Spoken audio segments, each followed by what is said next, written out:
Aboard. Thank you, Brian. Oh, What you're do we welcome. have? It's a 1929 Ford Tri-Motor. Uh-huh. What's unique is this particular aircraft started the transcontinental airline, so back in the 30s. So this was the first airplane to fly basically from LA to New York.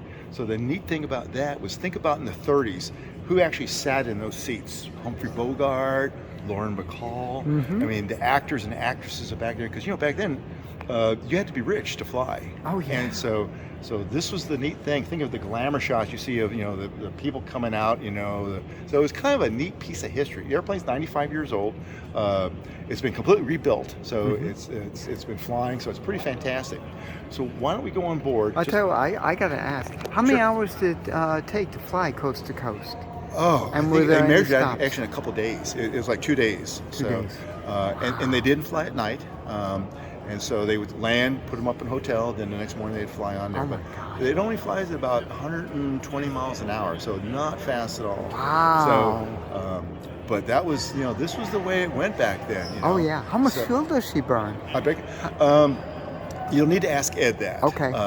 Now these engines are radial engines, so unlike Correct. a car, the cylinders go around instead Yes. of being like a V. Oh, I'm familiar. And so the joke is that a radial engine burns as much oil as it does fuel. Oh, please, it changes No, its own oil. Oh. That's self-lubricating Yes. thing.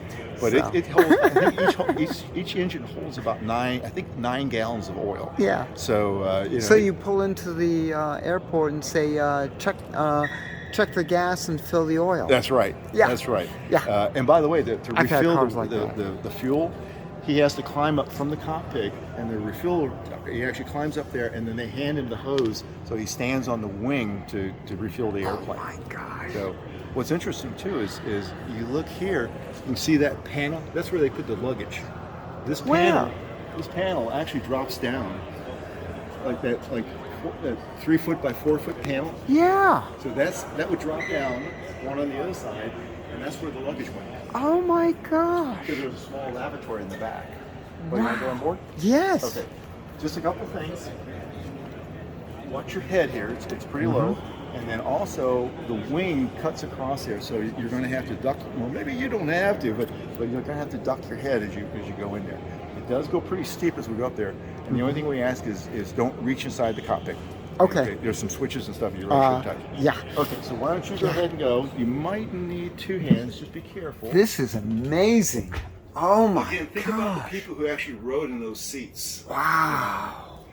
You notice the little lights on the side, Yes. reading lights, What are the and What's there's air that? vents there too. okay. And this was not pressurized, I presume. Oh God, no. No, and pretty noisy as well. This But is wouldn't you die to remarkable. have that much room in today's airliner? I know, but the seats are just about as big as a normal airline. Yeah, they are. They just The cram folks them were a little together. smaller back then. Yeah. Well, I wouldn't notice. Yeah. Well, you This can walk is up front. amazing. I'll follow you up there. Watch your head. Wow. Yeah. So okay, I'm 5'2", and I just go right underneath. Well, you're the So one of the that's few people who can 5'2". do that. Wow.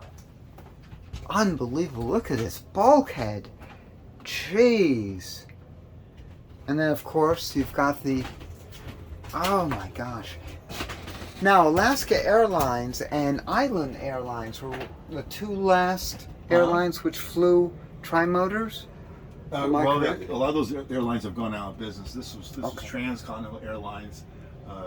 Also, TWA was one of them. This was the first true airliner. All metal. Unfortunately, it was kind of short-lived because Douglas came out with the DC-3, Right. which kind of took over the world's job of being an airliner.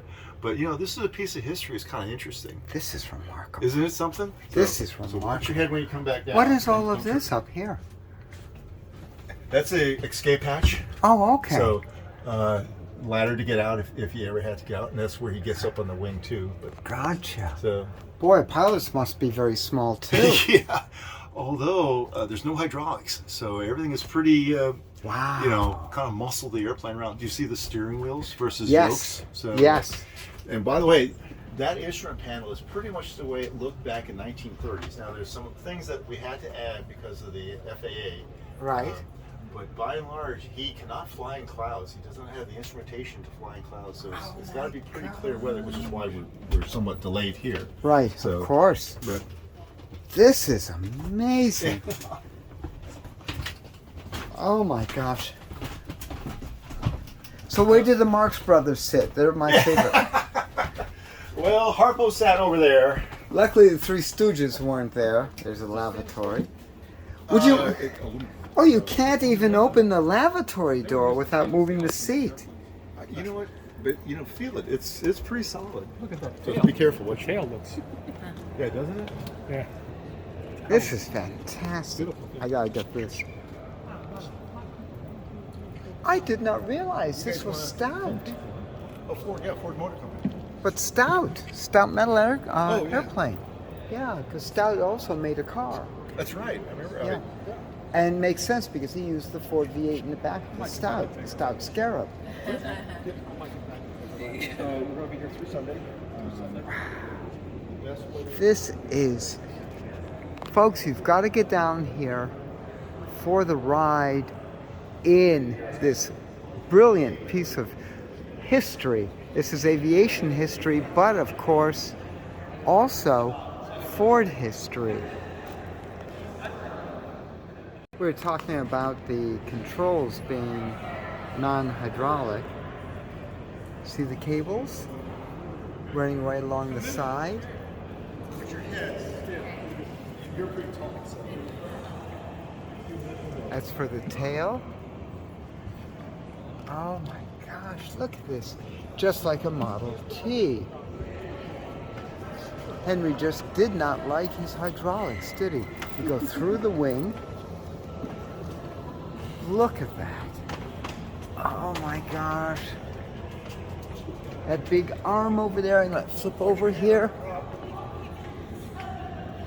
That is the controls. Wow. I gotta show you the engines.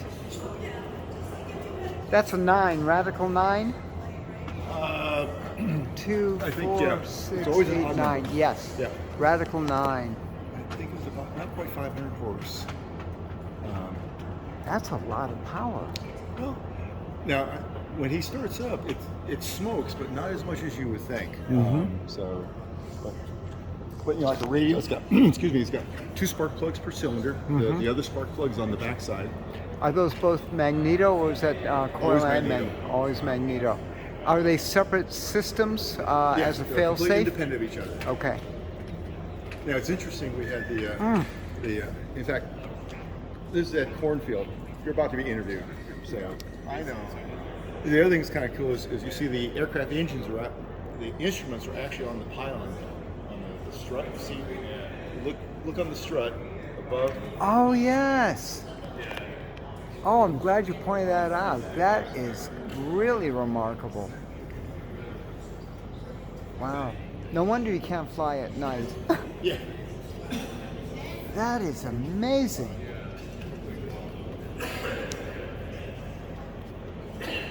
Now, what about the front engine? Where are the gauges for the front engine? Oh, okay, those are on the panel. Panel. Yeah, so everything, all the gauges for the front engine on the panel. The sides are just these tachometer, oil pressure, oil temperature, and we have a manifold pressure gauge for all 3 up on top. So I can set initial power settings with that, and then I sync the props with sound, so that the RPMs should be the same. And so it's all, the rest of it's by sound. I could look out there, but I can't see the needles doing that, and my eyes are doing that. Yeah, of course. Also, I'm sure, with such a smooth ride. It's actually not bad. It's the noise, but it's not raw. It's not. Okay. It doesn't have a lot of vibration. It's just a lot of noise. Okay. Yeah. Of course, noise. Well, it's better Noise than is the Ford vibration, cars. isn't it? Yeah. Yeah. So I know the radial is really a decent design. Oh, it is very nice. Yeah. Pretty smooth, really. That is. I Wright, know. made by Wright Aircraft Company, but these are Pratt & Whitney's. Very good. Okay. Very good. I love the way how you have the adjustable pushrod tubes, so you could swap them out easy. Well, not as easy as you think, but it does. Yeah, you can take them out. You have to take the whole push rod out, and it takes a while, but Oh yeah. Oh yeah. Well, of course, nothing's easy. yeah. But this is always overbuilt for obvious reasons. Oh my gosh, I love that. Everything's pinned, everything's wired. That is fantastic. What year are these engines? Well, the design is probably late 30s, early 40s. Mm-hmm. I don't know what year. These are, I can't tell you when this was manufactured, but they've been overhauled. I can look at the serial number, but Yeah. they've been overhauled. This one was overhauled about a year ago, and the other two probably a couple years ago. Mm-hmm. Oh, I like the lights out there. Yeah. My gosh. Unbelievable. And that's for the radio, I presume, that antenna sticking out? Oh, that's for the airspeed indicator. There's a little hole in the end, and then the ram air comes in and pressurizes that. Radio antennas are probably there's one right there, in the Gotcha. bottom, and then there might be one or two on top somewhere. This is remarkable. Now, is there any trick to flying this girl? It flies mostly like any airplane. A little bit heavier on the controls, like a car with the power steering not working. Right. Well, that's typical Ford of the era. Because Sorry? Henry always, he stuck to cable brakes Yeah. for years beyond everyone else. So it's just kind of funny. Do you know the history why Ford got into the tri-motor? The guy that designed it, built it, Bill Stout, I think just approached a bunch of people to try to get money. Edsel Ford, who was Henry Ford's son, you probably know, I think was interested in that. Aviation was just beginning. They were leader in the car industry. They thought, well, maybe they could get into the airline or the airplane industry. And they had a futuristic concept of making airports, building hotels at airports with paved runways, and so they air travel coast to coast, safe air travel, 3 engines, right? So they got on board and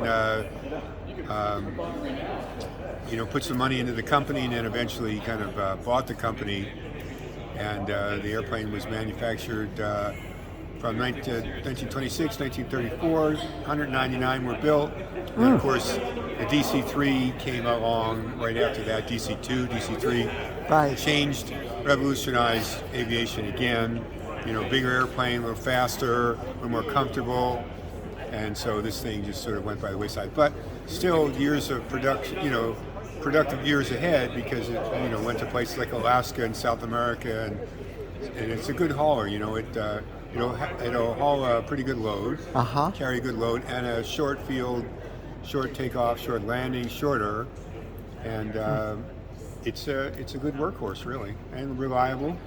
That's great. Yeah. What a beautiful thing. Anna, thank you very much. Oh, This you're is welcome. My pleasure. fantastic.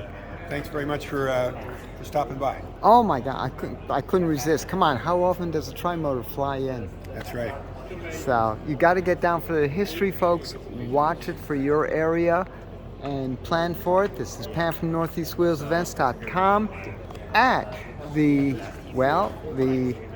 New Cumberland Airport in New Cumberland, Pennsylvania, checking out City of Wichita, the Ford Tri-Motor, and they are giving rides. They are available, tickets are available through Sunday. For more cool events like this, make sure you check your car show calendars, NortheastWheelsEvents.com, SoutheastWheelsEvents.com, UKWheelsEvents.com. While you're there, post and promote your events.